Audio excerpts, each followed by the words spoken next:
Respect the talk, respect the talk. Respect the talk, respect the talk.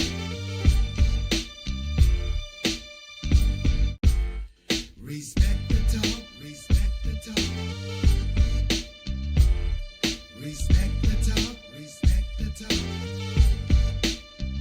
Respect the talk, respect the talk. Respect the talk, respect the talk. Respect the talk, respect the talk. Respect the talk, respect the talk. Respect the talk, respect the talk. Respect the talk, respect the talk. Respect the talk, respect the talk. Respect the talk, respect the talk. Respect the talk, respect the talk.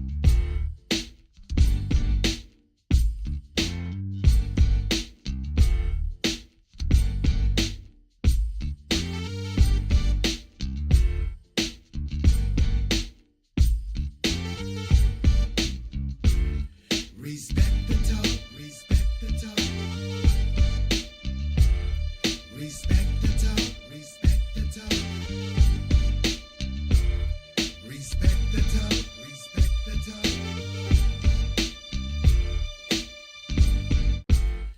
Respect the talk. Hello, folks. My name is Jerry B. from Pride and Glory Travel Cruise Planner, and I'm here to tell you about our Where to Next 2026 vacation calendar. Starting off with May 2nd on Freedom of the Seas, Royal Caribbean, going out for 5 days. Then we're doing our land and air vacation. You asked for it. Here we're going out to Vegas in 6 days over in Hawaii and just having a blast. And this kicks off on June 17th.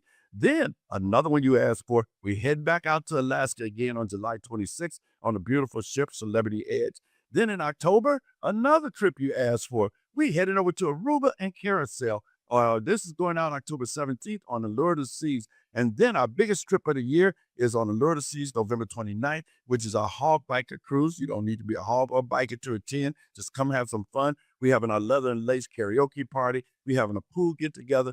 And you got entertainment by me, Jerry B, and my younger brother, Timmy B, doing the show for you guys. So grab your pencil and paper, call Jerry at 920-265-8143, or Pam at 401-368-3275, or John, 703-346-8352. And as always, see you at sea.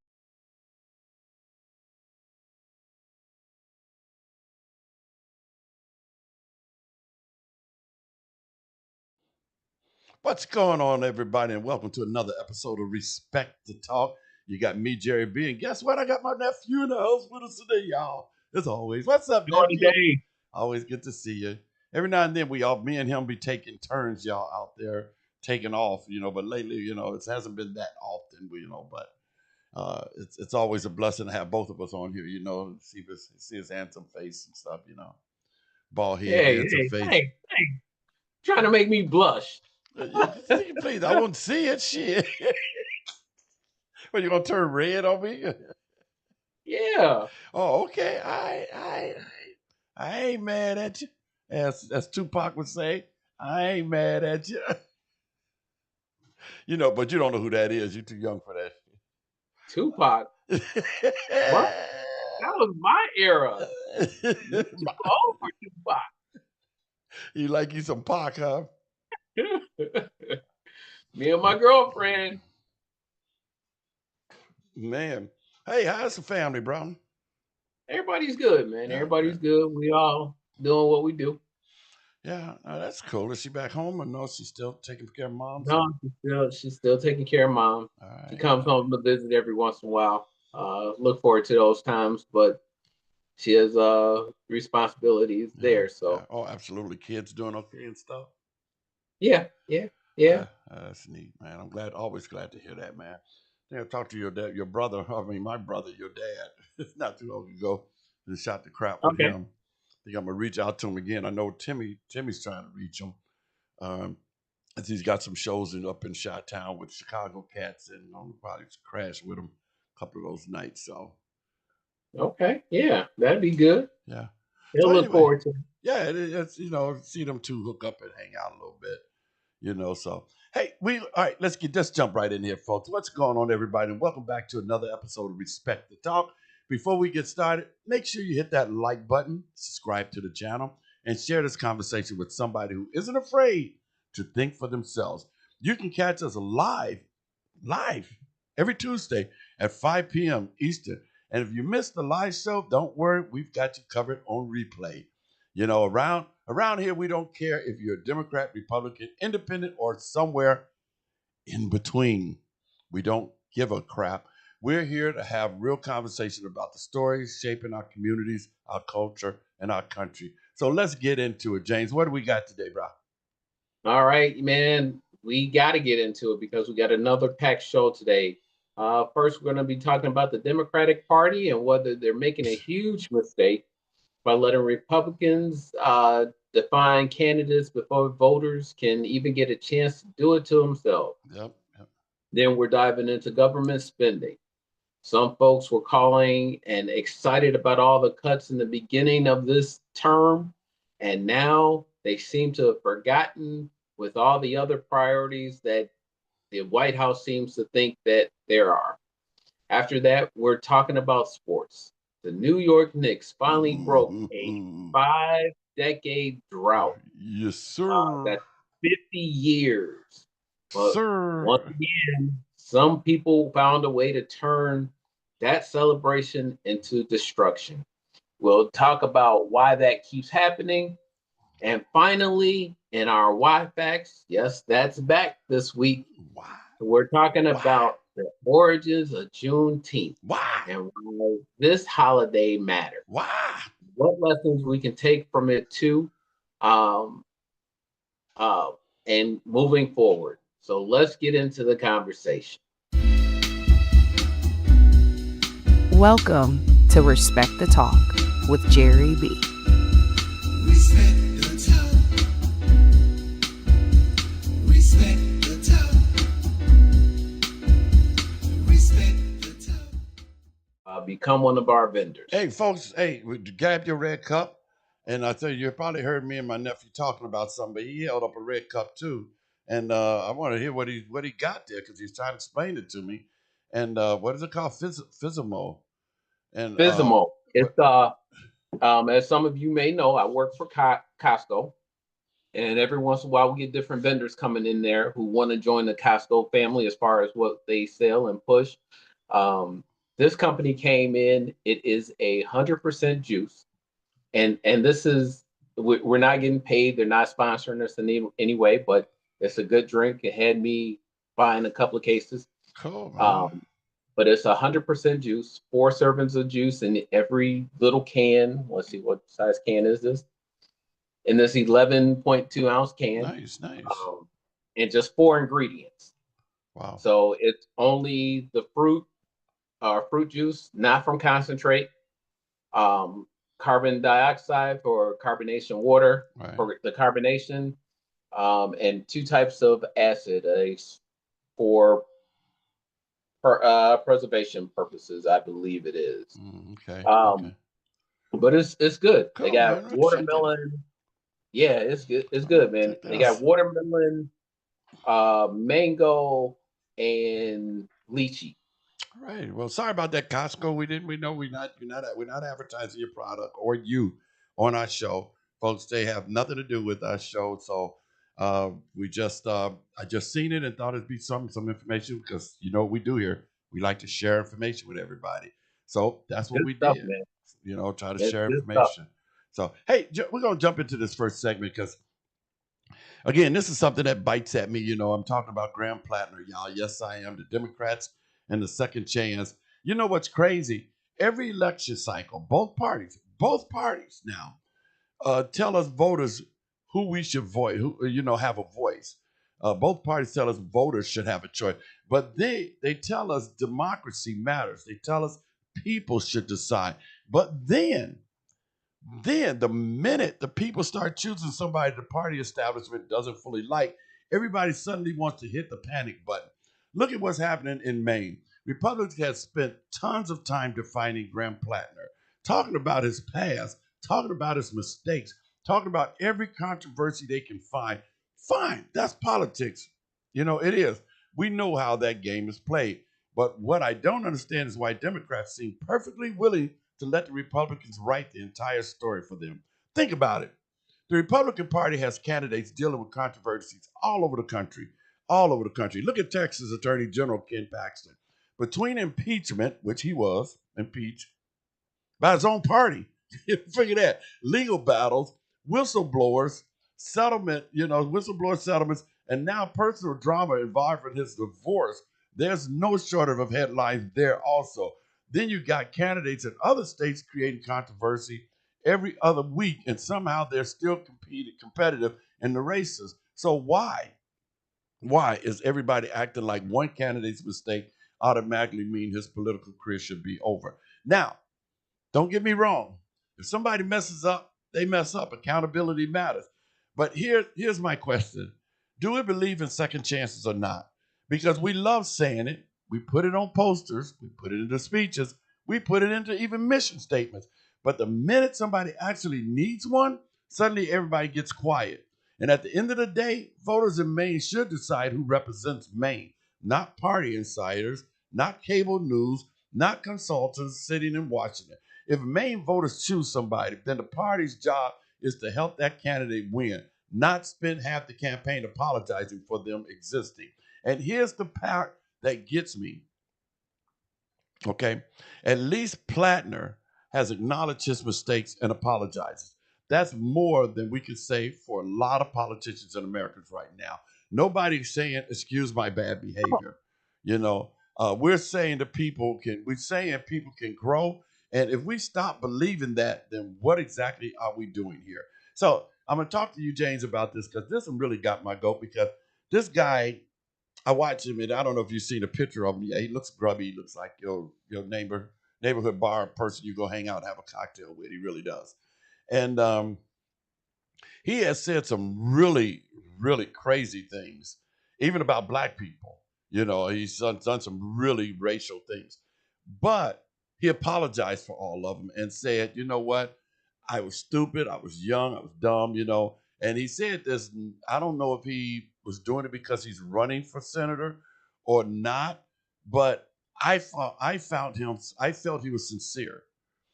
And me being a Christian, I like to give people second chances. Hell, I've gotten second chances in my life. So hey, look, dude, if I think your apology is sincere, you got me. Two, I don't vote in Maine, so it's really none of my damn business, and anybody else's for that fact. I vote here in Florida. So if Maine chooses him, who in the hell are we or anybody else in the United States to tell Maine voters who they can't have for their state senator? I don't give a shit how bad his record is. If the Maine voters are okay with it, who are we to complain about it? Come on, jump on in here, man. Exactly. If they like it, I love it. Yeah. I'm all for it, man. And here it is. The same people who have a major problem with this guy are the same people who will make 101 excuses for a 34-time convicted felon that they voted for. Absolutely, yep. In a more powerful position. Yeah. So it's insane to me that they would feel like this. I mean, and like you said, there's a lot of things that have come to light that I would say, dude, are y'all sure that that's who y'all want? Right. Some things there are kind of suspect, going all the way back to the first thing that saw the light of day, which was the Nazi tattoo. Yeah, the Nazi tattoo, absolutely. And I think that's crap too that he didn't. Dude, come on, you just admitted, man. I knew it was a Nazi tattoo. We were young, drunk, and stupid overseas. That's all you had to say. Dude, we're young, dumb, and stupid overseas and had a tattoo put on us. I know a lot of Vietnam vets, tons of them. I'm serious. I know a lot of veterans today, that when they were overseas in Vietnam, they had tattoos put on them, and it did not phase them. I mean, it's what they did, and so apologizing for something. Okay, I screwed up, guys. Yeah, own up to it, man. Own up to it. You might have not known it then, but you know it now. So just own up to it and say, yeah, I knew it, but I just never thought about doing anything about it. So now, folks, I'm gonna just cover it up. I apologize. Problem And solved. and I think he kind of went that route. He did the dun and said the played ignorant thing and said he didn't know what it was. But that's the problem, like though. That's the issue. He played ignorant, and that's I don't want people to play ignorant. I want people to fess up to your grown ass man, fess up to your mistakes, and apologize. Then I can respect you for that. That's all I'm asking. right. And then you move on. You move Right. on from there. You made a mistake. You did something stupid while you were a teenager, early 20s, whatever the case was. And now you're 30 years later and you're more mature and you just never thought to go back and clean up the mistake.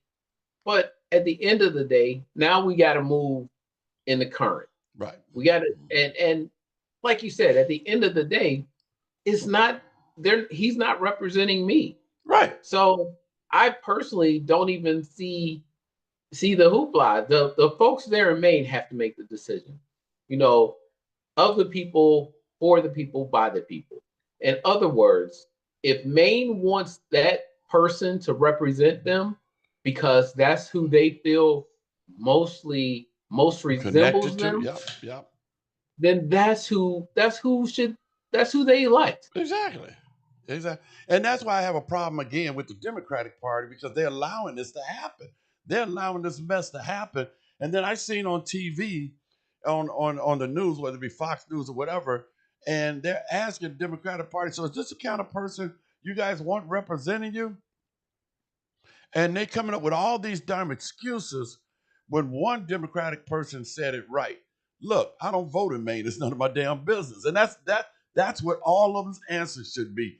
This is and that's the problem I have about our government, because for the longest, and I've always complained about it, we don't get to choose our candidates. The Democratic Party chooses our candidates and put these idiots in front of us that don't do a damn thing, just like the Republican Party.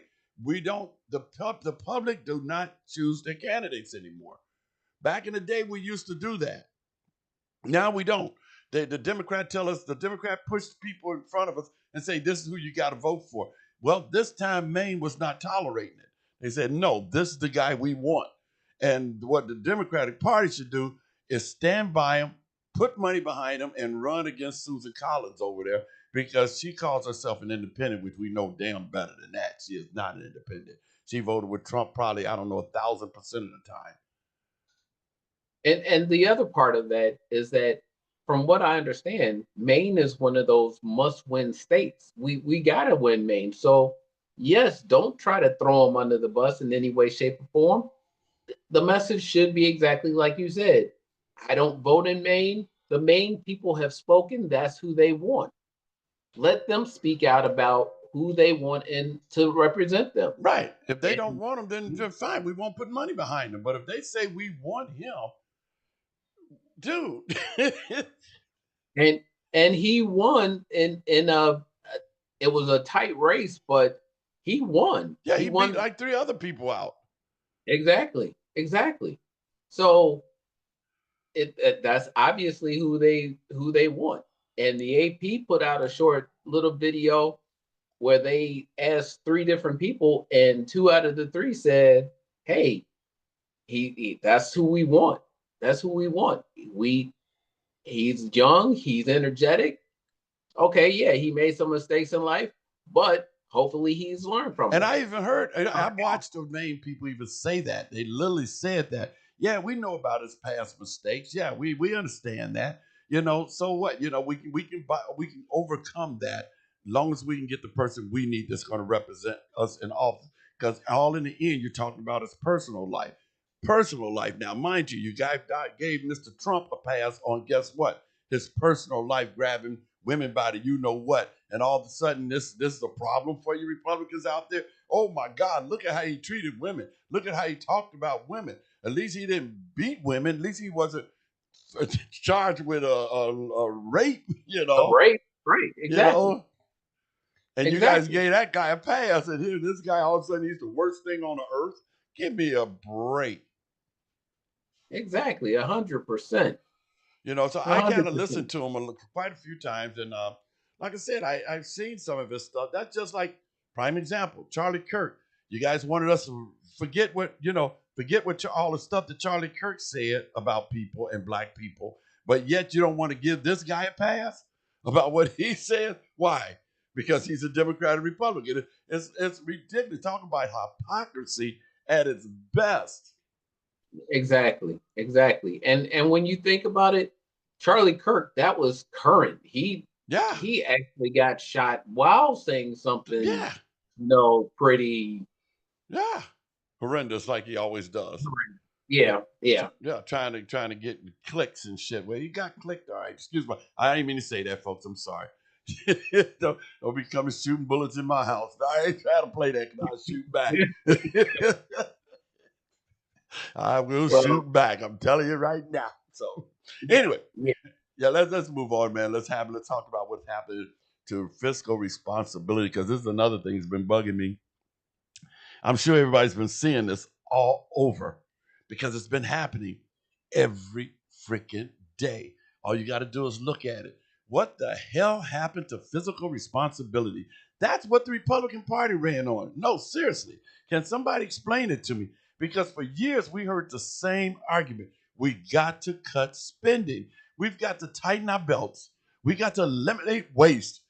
And then people lost jobs. Programs got cut. Services got reduced. Healthcare funding got squeezed to nothing. Support systems were struggling. Families got reduced. All because we were told Americans had to be more responsible with money.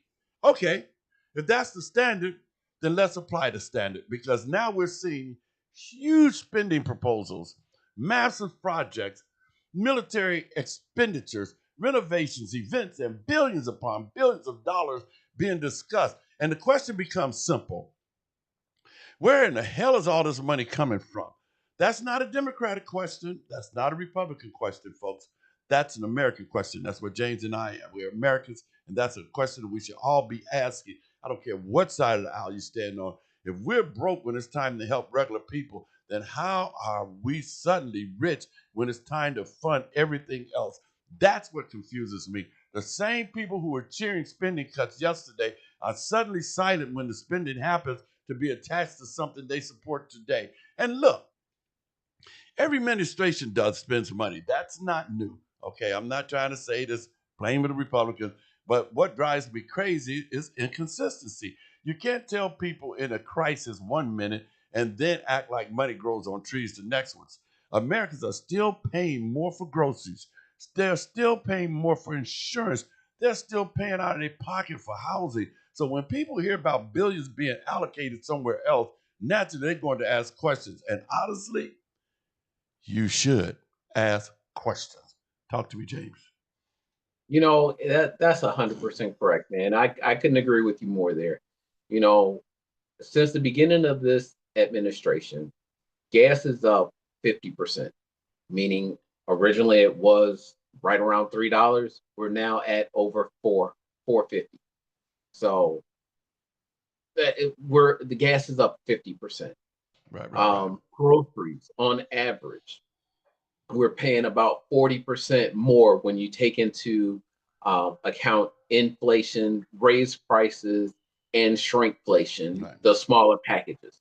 So we're paying a lot more for everything. Our utility bills are increasing in price.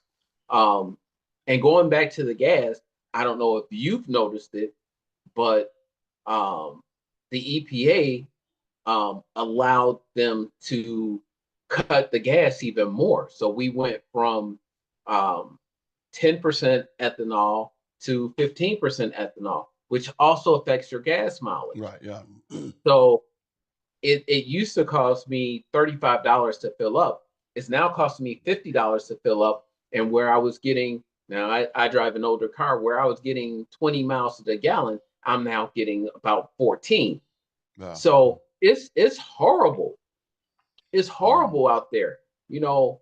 And the big thing was we were promised that, especially when it came to all of these little uh, ego tripping expenses that he's put out there trying to Right. do. His name going up and then down off of the Kennedy Center. Um, this new project with the reflection pool, the destruction, the demolition um,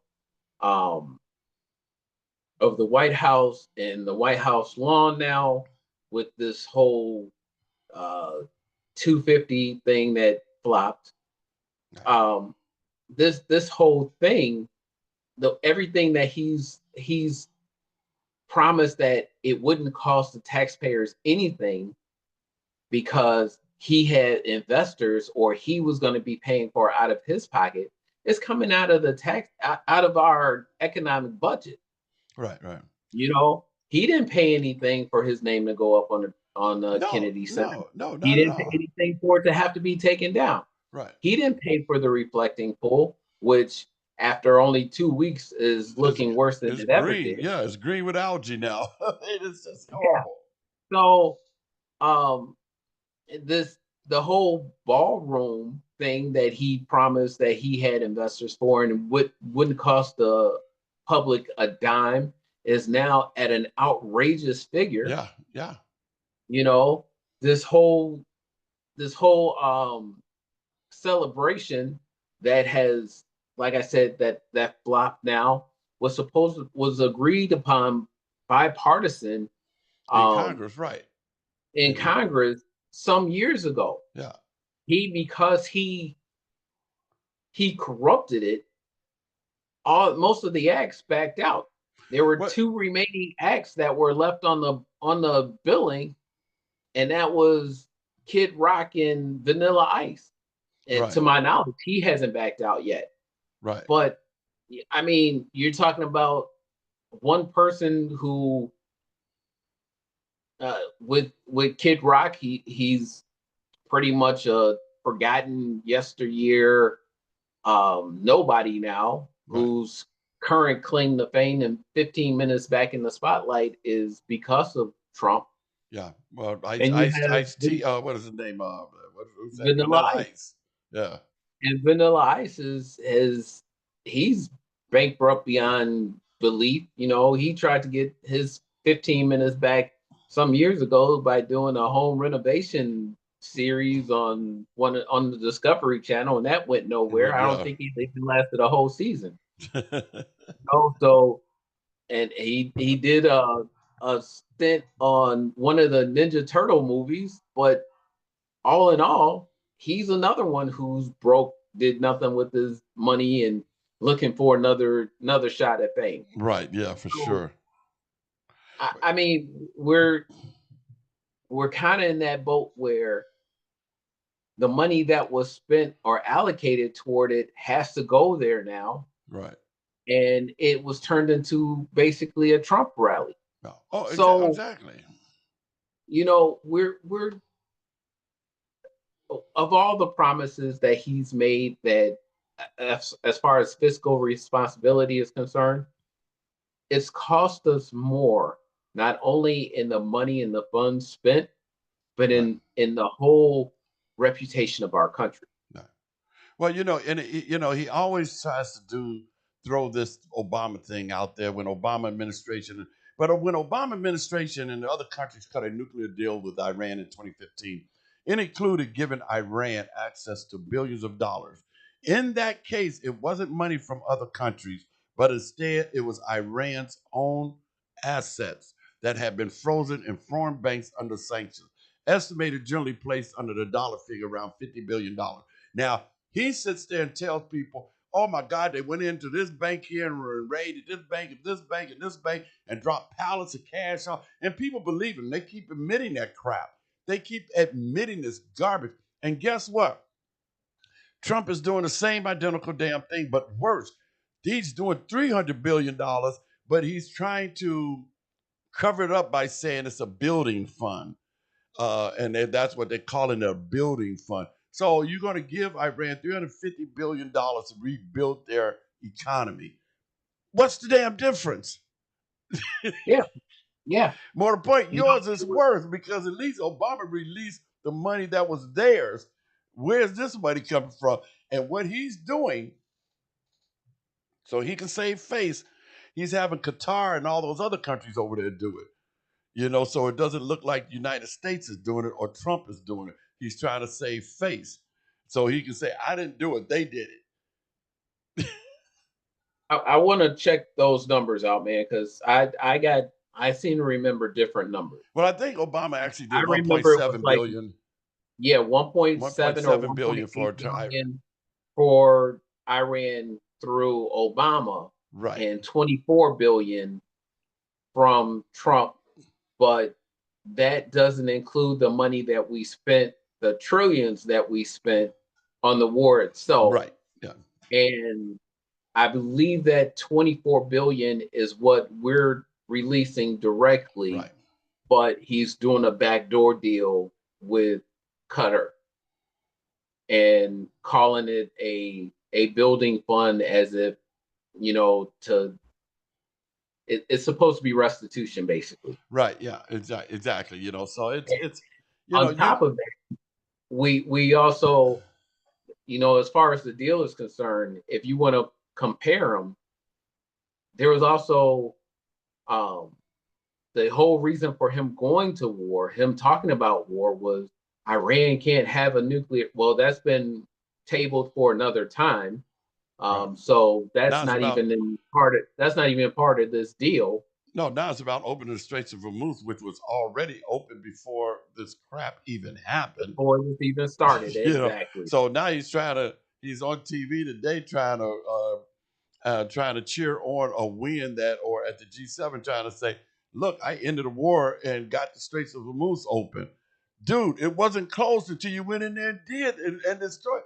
You're trying to create havoc and then claim winning, which he does. So he can say, I won. But he didn't. He didn't. None of this is a win for America. No. I mean, we're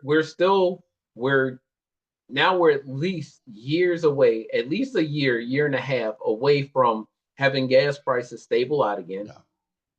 Yeah. And that's if nothing else happens. Right.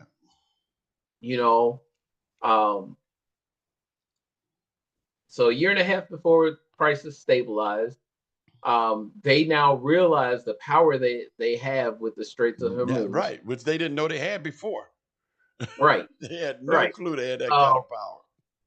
There is no agreement in place for the nuclear portion of it. We look weak.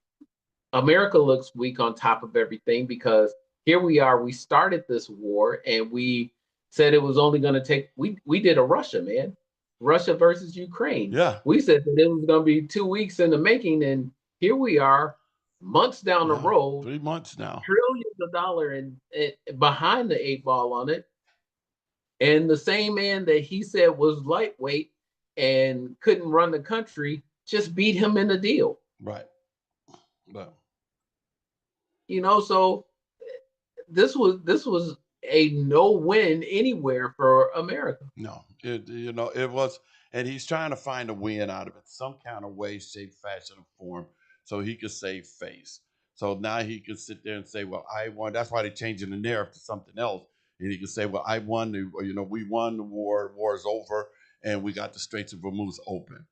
Dude, the Straits of Hormuz was open. You screwed that up, and now you let these folks know how much power they have, and that is horrible. So now they know they can charge to get people through there. It is just a bad look, dude. Bad. Hey, let's take a quick break here, you guys. This is Jerry B and James Boo Jr. here in the house here with you.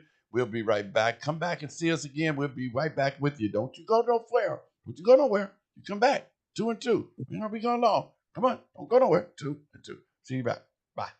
Hello, folks. My name is Jerry B from Pride and Glory Travel Cruise Planner, and I'm here to tell you about our Where to Next 2026 vacation calendar. Starting off with May 2nd on Freedom of the Seas, Royal Caribbean, going out for 5 days. Then we're doing our land and air vacation. You asked for it. Here we going out to Vegas in 6 days over in Hawaii and just having a blast. And this kicks off on June 17th. Then another one you asked for, we head back out to Alaska again on July 26th on the beautiful ship Celebrity Edge. Then in October, another trip you asked for. We heading over to Aruba and Carousel.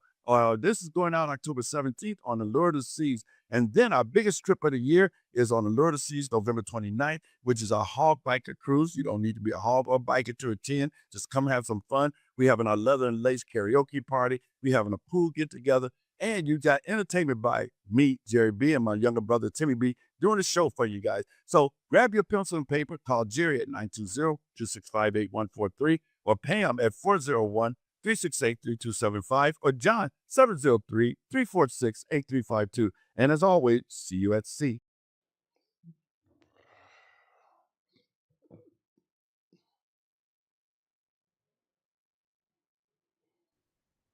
All right, folks, I told you we'd be back in 2 and 2. We're back. So, hey, glad you guys stuck around. We're back here with Respect to Talk. Hey, we got to talk about this here because this is huge.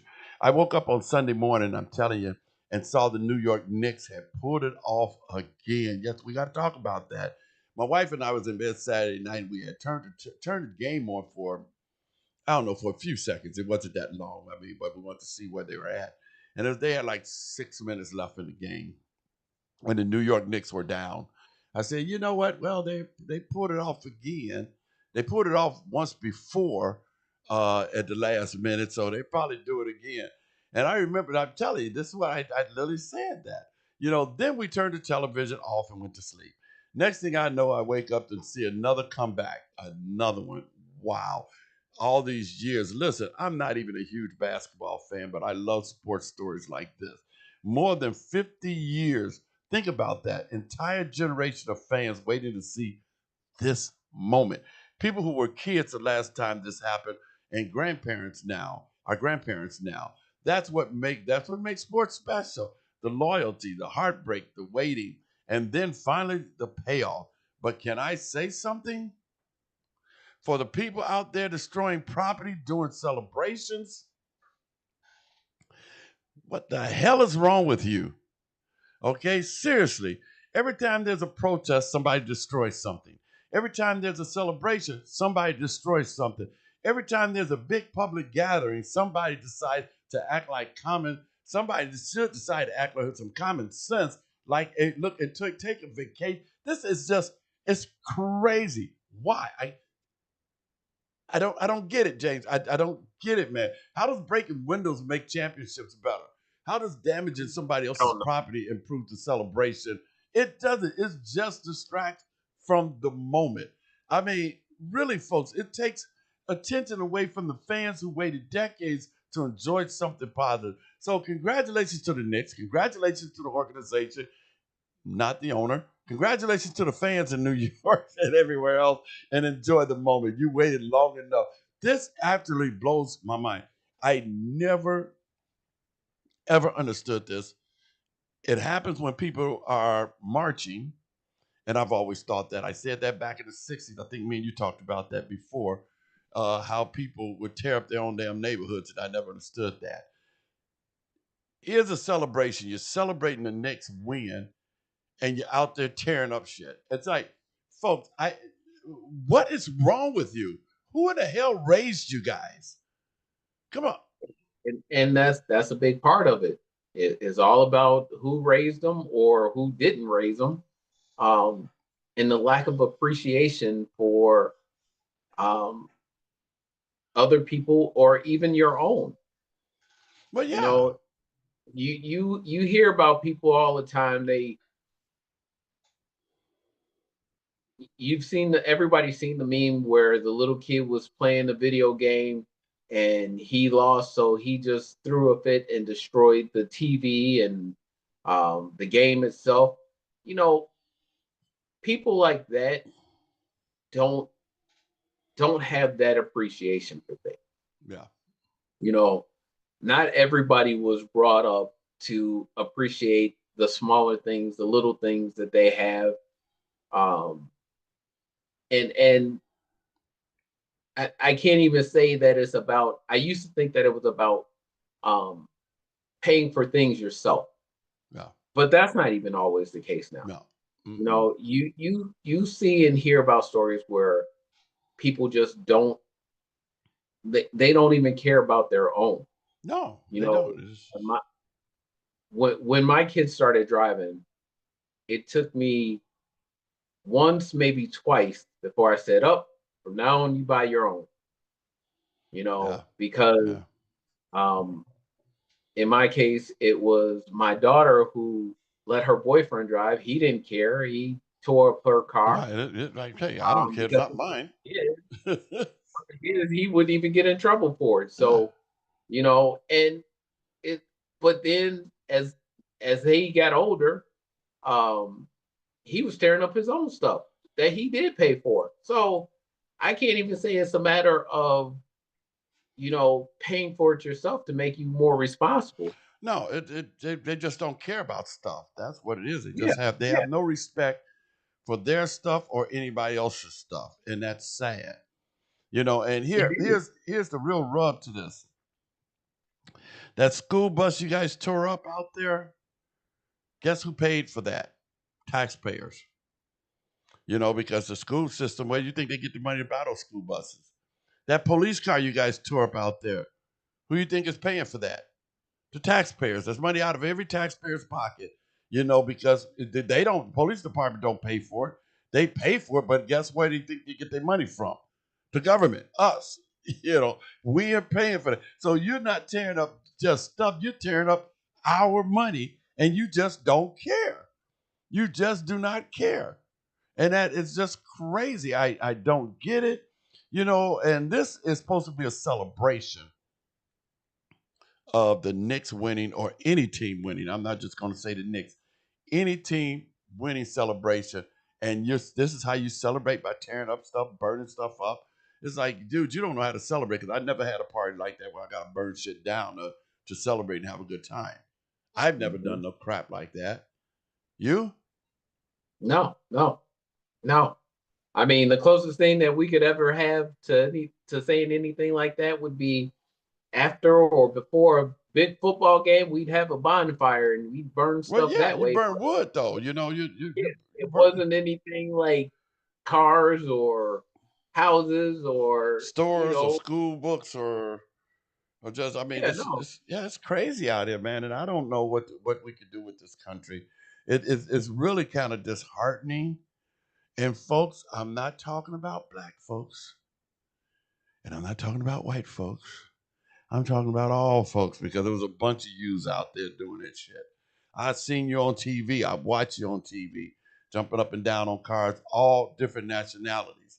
It Hmm. wasn't just one nationality, it was all different nationalities. Folks, you don't have to celebrate like that. You can celebrate in a nice way. You don't need to be so darn destructive in this world. There's better ways in life. I'd have more respect for you if you went out there and got so drunk that the bartender had to stop serving you, or you stumbled into a wall and ended up with a black eye. And wind up in the I hospital or mean, something. Yeah, right? exactly. That's on you. Right. But when you start destroying property and other things, and hurting other people, that's different. And that goes to all you folks out there that march too, tearing up stuff. And see, we talked about that a while ago too, because I told you, for the people who go out there to march right, the sooner you see somebody look like they're getting ready to break a window, that's when you should pick your phone up and call the police or take a picture of him and say, that's him right there. And turn their butt in so you don't look bad. Because by you not doing anything makes you just as guilty. You're condoning that information, and it makes you look bad for the cause that you're out there marching for now. Now the whole cause went to crap, like they did in Seattle, and tore up all the streets and everything and that. So the whole conversation wasn't about the march in Seattle. It was about you guys tearing up a whole block in Seattle. That's what the whole conversation was about now. And you people don't even remember what you guys were even marching for now in Seattle. And that's the thing. When you do stuff like that, you take away from what is the reason you're out there for. Like now, the Knicks, you're out there celebrating the Knicks, but what are they talking about? You guys burned a police car, burned a store, burned and tore up, all stuff. So that's the conversation now. Thank you. Change the topic, you guys. It's crazy. Crazy out there, folks. Grow up, please. Please, please. Please grow up, and have a little bit of respect for other people's stuff. Let's jump into segment 4 here, the origins of Juneteenth, because that is coming up, you guys. Woo hoo hoo.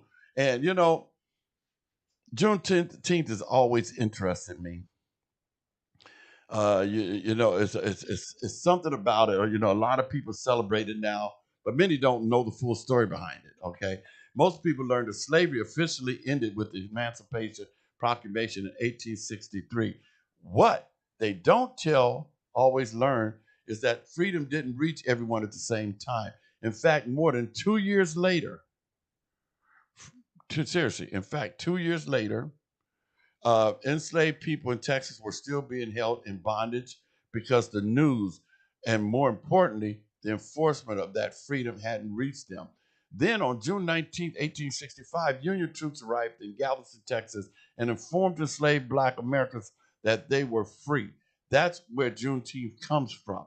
It's not just a celebration, it's a reminder. Now, mind you, there's a place called St. Augustine here. And if I'm not mistaken, the story goes that St. Augustine was the last place in the United States to be desegregated.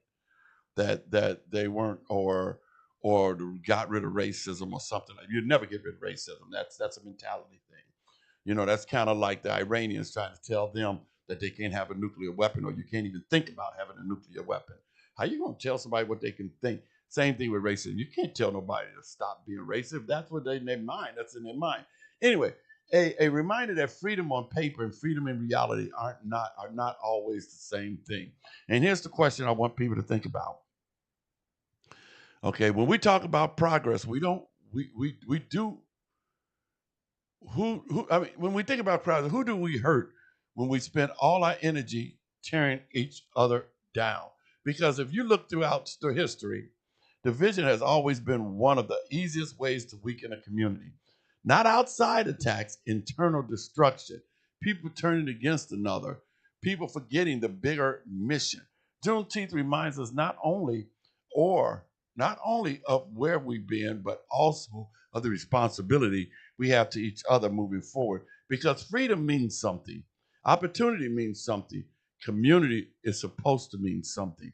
And if we're going to honor the people who fought to get us here, then maybe one of the best ways to do that is by building each other up instead of tearing each other down and apart. There's something worth thinking about, folks. That is something worth thinking about.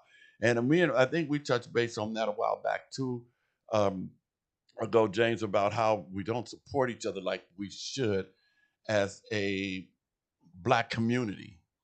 We all, because I had these conversations all the time. We put stuff together, and instead of us supporting each other, I know I've had that conversation with our producer, we tend to not support each other.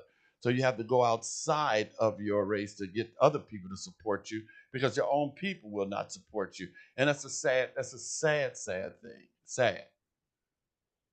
It is. And I realize that for some people, it's purely a financial decision. If I'm down to my last $5 and I go to a Black-owned restaurant and I got to pay $10 for it versus going to McDonald's and I can get it for $4.99, I got to make my choice. Right. I get that.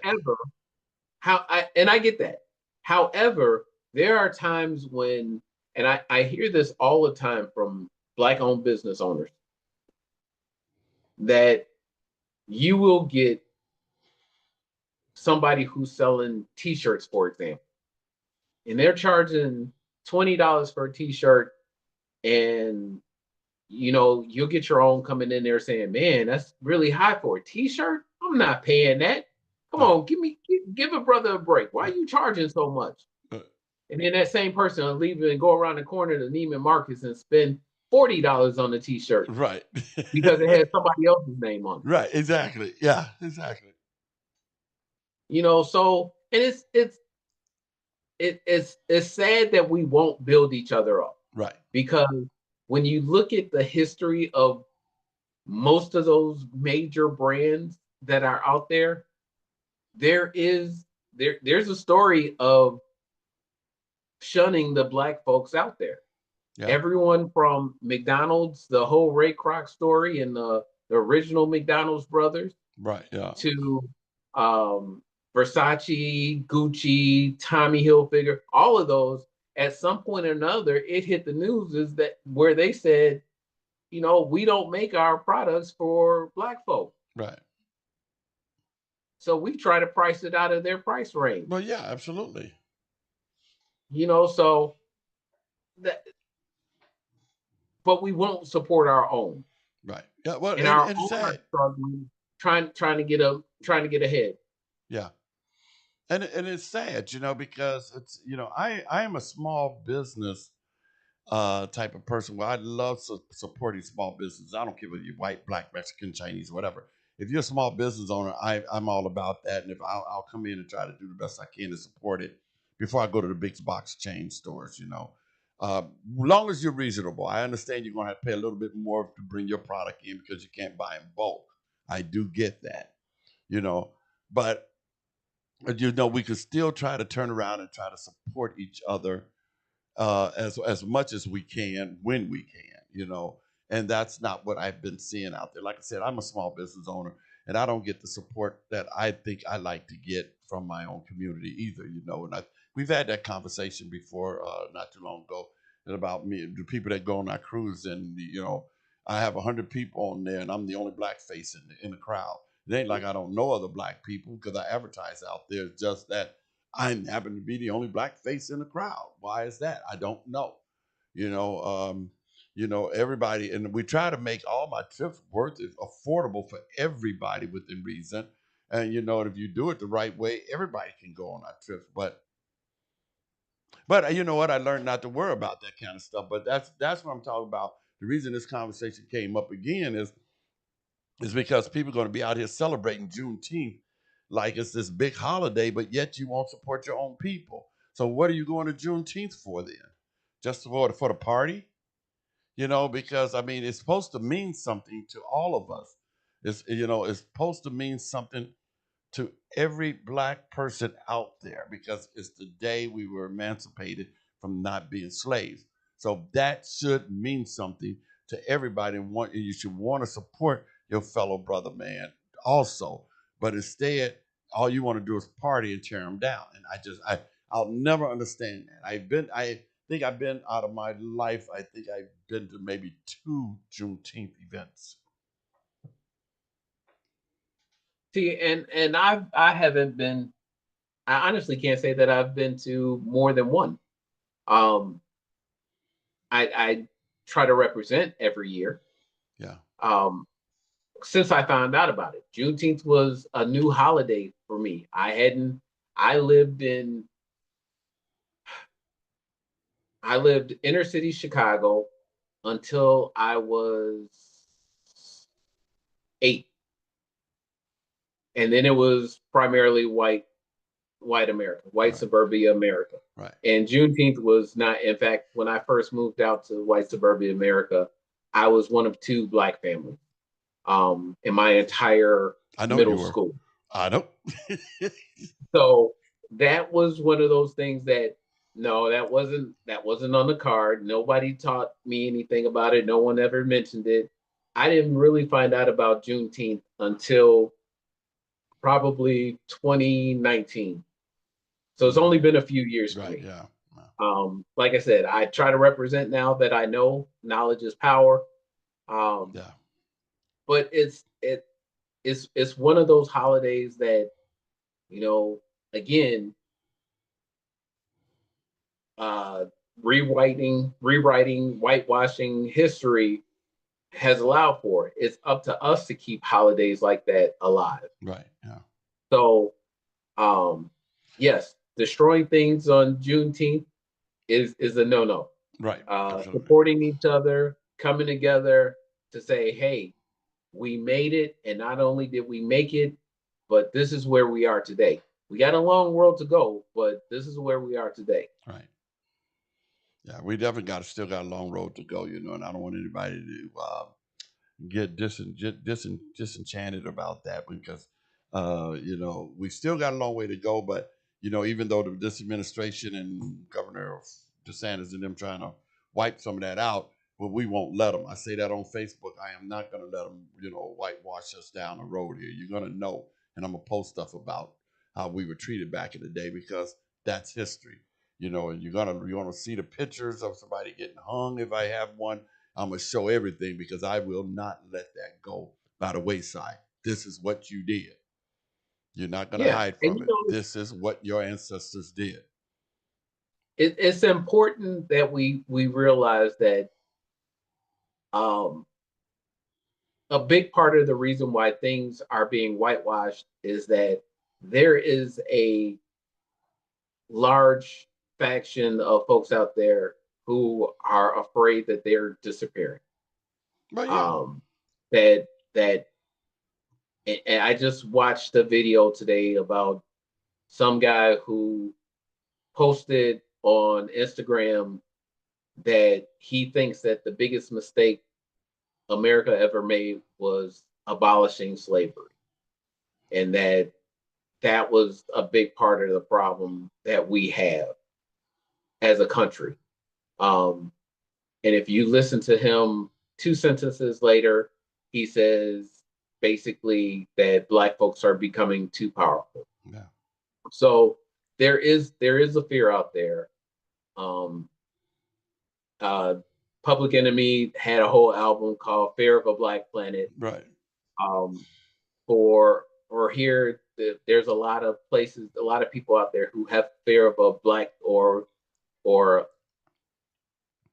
a purely melanated country. They're worried. They're afraid. You talk to most major mainstream white supremacist groups, that's their main concern, is that they're disappearing. But here's the rub to that, though. Here's the rub to that, nephew. If they knew their history, America was not built on white folks. America was never white. You know, it was never a white country. Never, ever was a white country. England came over here, took it from the Indians who were Native Americans, you know, and there were some black people within that group in these United States of America. And there was no white people here. England sent the white people here and they took the country and then they said it's their country. That does not make it your country, dude. I'm sorry. It was no white America. And honestly, if you look at it even deeper than that, there was no white or black or brown until they needed the rich folks needed a way to separate us. You know, we talked about it earlier in this show, where the powers that be want Democrats and Republicans to keep fighting with each other, to keep us separated, to keep us distracted. Well, the same thing is true on a larger scale. Rich folks wanted to make sure that poor folks didn't come together and say, why are you so rich and I'm so poor? Right. You need to give up some of your money. The best way to do that is to keep all the poor folks fighting. Right. Yeah. So the best way to keep them fighting is to say, hey, you're supposed to have more than them. And the best way to separate us would be to make it obvious is by the color of your skin. Yeah, absolutely. And it hasn't always been white folks are just unmelanated or have less melanin than black folks that made you less than, because the Irish came over. That was the same story for them. Right. They were less than. Yeah. They were considered white N-words. Yeah. I don't want to get Yeah, I know what you're saying. I remember that. Yeah, I know. Yeah. You know, Catholics were considered less than Christians. Yeah. You know, Jews were definitely considered less than Christians. Right. And they found 100 different ways to keep us separated Well, and keep us fighting amongst each other, so that we don't ever come to the realization that, hey, it's not really white versus black, it's rich versus poor. Yeah, well, me growing up, Jews had a bad connotation to them too. With me growing up, I remember those days, because you know, uh, all of a sudden we're all about the Jewish people now over in Israel. Well, the United States weren't like that not too long ago. We were not as nice to Jewish people either back in the day. So all of a sudden, I don't know when it turned where all of a sudden we're so, oh my God, Jews are our best of everything. I remember back, dude. Hey, I'm old enough to remember back in the day, y'all. I'm old enough to remember that. You could say the same thing for Russia, because we have an entire movement by this administration to say Vladimir Putin isn't all that bad. Right. Yeah, exactly. Yeah. So, yeah, it's crazy, bro. So, thank God I'm old enough to remember those days, or maybe don't want to remember those days because, it wasn't a pretty, these Americas, these US of A's was not always the greatest country that's why, that this 250 celebration, I think I did said something about this also. We talked about it too.